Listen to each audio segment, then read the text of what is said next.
What, as a guy, do you wish girls knew? That sometimes a hug or a nice compliment can mean a lot. We can ride that wave for quite a while. When I was in middle school, a girl I had a crush on told me I had beautiful eyes. That was 22 years ago, and I still ride that high. Playing hard to get does not work for a lot of people. When I say I don't mind, I really mean it. If I did mind, I would say so. Anytime my boyfriend would say I don't mind, and I'd keep asking, are you sure? And after a while, he legit said the exact thing to me. And honestly made my paranoid ass feel a million times better to be assured like that. I really like to hang out with my friends because I love them, not because I don't want to spend time with you. What is something a high school teacher told you that you will never forget? Class camp, we're out walking a trail to the next campsite, carrying our lives in our packs. I was not in great physical shape and was well back in the rear, so it's basically just me and one teacher to make sure no one fell too far back. We came to a part where a branch had fallen across the trail. Big enough to be an effort to move, but not so large that it couldn't have been moved by any of the 30 other students and teachers that had already walked around it. Without even thinking about it, I grabbed the branch and tossed it to the side of the path. I always do this if I'm walking down the street and see crap on the path that would be a hazard. I remove it. Smooth others' way. The teacher said to me, 30 boys walked past that branch. It took one man to move it, and he made life easier for every person after him. It became a personal motto of sorts. Make it easier for the people who come after you. Although when you do a good job, the person who comes after you is usually also you. People who are good at flirting. What are some social cues us oblivious people should watch out for? It's about plausible deniability. If someone is doing something to enrage you that feels extra, lots of touching, looking at you in a way that feels a bit too long, or complimenting you, then that might be flirting or it might not. That's the whole point. Plausible deniability. They can safely disengage at any time. If you want to know if someone's flirting, you need to test it. You do that by escalating things, but just a bit, so that now you have plausible deniability, touching them back in a comfortable way, maintaining eye contact, or joke compliment them back. If they escalate back and continue to do so as you escalate in turn, that is flirting. Eventually, one of you will break cover and do something with clear intent, such as ask for a number or even kiss. Otherwise, if you escalate and they don't change their behavior or they back off, then they were probably just being friendly, and you should take the hint and do the same. Garbage men and women of the world. What's the best, worst thing you have found thrown away? I found my wife in a pile of garbage while working on a garbage truck. I was working being trained as a garbage man, and one day a woman was throwing out way too much good stuff, boxes of books, and I could see she was trying to fill a car and minivan. So I figured she was moving and having to sacrifice good stuff. I talked to her and offered to come back later and help her move so she didn't have to throw away so much stuff. And it ended up being a story that her husband left her for her best friend and they moved in together. And she couldn't afford the townhouse anymore as she was undergoing cancer treatment. We got married 1 year later. I like to say I found her in the trash and fixed her up, but the truth is the opposite. I was the trash she fixed up. What is the most damage you've ever done with a typo? I used to work for a museum booking group visits and educational programs for tour companies and schools. Was working on a reservation and they had only told me how many students were in the group, but I also needed the number of adults. So I sent an email to the teacher. Hello, teacher name. We'll also need to know approximately how many sluts will be visiting from your school. Luckily, they had a sense of humor. Not sure how many of us are sluts, but if you meant adults, it's going to be around 8 or 10. Happened one more time. A couple years ago, my grandpa had surgery for pancreatic cancer. My mom texted me, the surgeons will give up soon, which was obviously very bad when we read it. She came home and everyone was very sad, little tears, and she asked what happened. Then we found out what my mom meant to text is, the surgeons will give an update soon. Also, G and T are very close on the keyboard, and for this reason, regards is not my favorite email closing. What are some green flags early on in dating that the relationship should become serious? My husband and I have endless conversations. There's nothing we can't talk about. Nothing. The first time we ever chatted on the phone, we talked for 6 hours. We've been together for 15 years and still talk every day, several times a day. We love our breakfast time because we chat after eating and really enjoy each other's company. We love talking no matter where we are. And since he also works from home, we work together. There's lots of times we're saying nothing, just enjoying being around each other. But I love that we can talk about anything we want and it doesn't descend into an argument.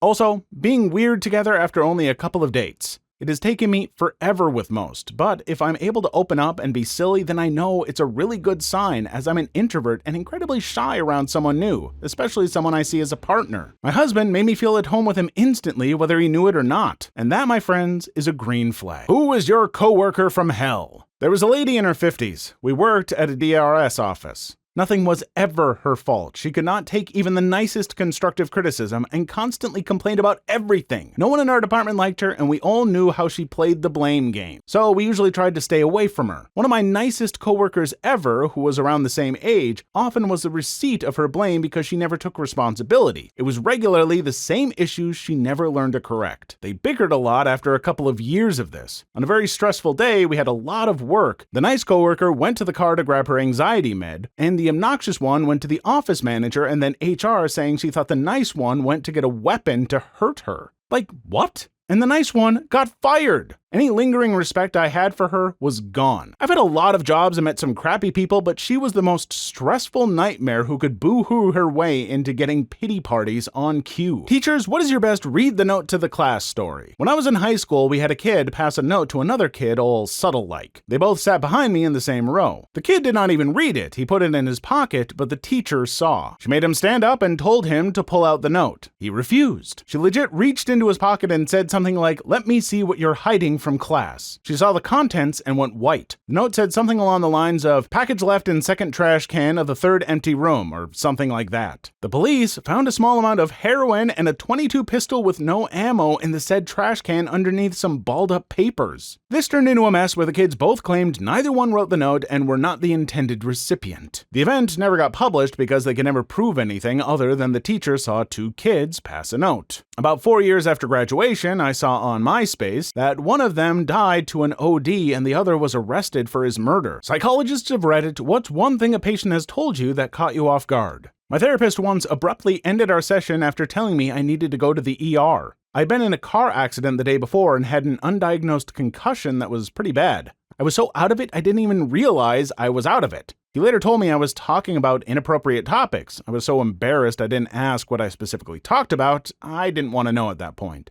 And wasn't making much sense. I'm just glad he recognized I was off that day and helped me get to the hospital. I had a therapist tell me when I was a teenager that she didn't know what else to do to help me because it seemed like I already understood everything pretty well. This was after my overbearing and crazy helicopter mom dragged me in for being depressed. Then she switched to therapying my mom, and my mom quickly was in tears because she had the emotional strength of a child and wanted it to be about me when it was actually all about her. People who took revenge on their bully. What happened? I grew up in a small town. We had one girl everyone thought was the prettiest girl in the whole wide school. She was a mean, petty bee. Truly awful. For example, my cat died when I was in 5th grade. She sat behind me muttering about how funny it was that my cat died, that he was a stupid cat, that he died because my mom was too poor to take him to the vet, and urging me to cry. Are you gonna cry? Are you gonna cry about it? Everyone's gonna see you cry. You're about to cry, aren't you? This wasn't even the meanest thing she did. One day in 6th grade, I decided to do something about her. I stole one of my mom's little index cards and meticulously wrote, "I stuff my bra" in big bold letters. I stuffed that and a little gold safety pin in my jacket pocket. The next day, I carefully affixed this to the back of her pink members-only jacket just before first bell rang. She walked around with this damn note on all day, confused as to why people were laughing at her.